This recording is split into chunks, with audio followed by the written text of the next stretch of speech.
Dementia describes a collective of degenerative brain diseases that involve a variety of different changes. Many of us are familiar with the cognitive changes, the changes in thinking and memory that accompany dementia, but it also is a spectrum of illnesses that involves a variety of other functional losses. Dementia is an illness for which there is no curative treatment. It is progressive. There are no treatments presently that even manage or halt progression of the disease. Consequently, an approach which is important to consider in providing this care is a palliative approach to service.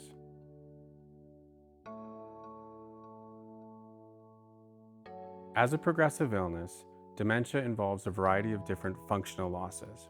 From the time of diagnosis through a person's experience with the disease, there are a variety of other changes which occur.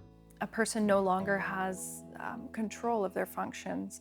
And so, generally speaking, it's vascular changes and the brain is shrinking. In its later stages, a person has often lost the ability to mobilize independently, to use the toilet, to manage any of their self-care.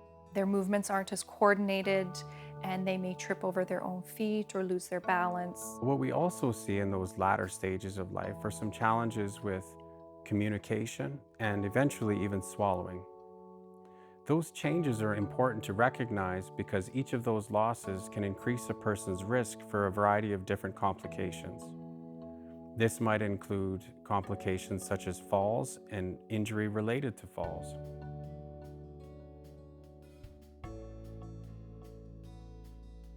If a person with dementia experiences a serious illness, typically we might see a serious infection like pneumonia that can be very difficult to recover from, or a fall. The falls risk is significant. It can be the compounding factors of inability for the brain to process one foot in front of the other. It can be the muscle wasting that goes with it, the strength is diminished. With subsequent health challenges, the consequence for that person can be much more dramatic.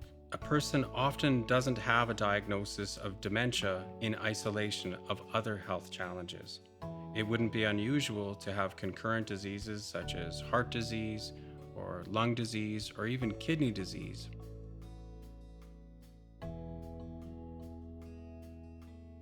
A palliative approach can certainly be part of the care plan when we think about addressing pain and symptom management, psychosocial care, spiritual care.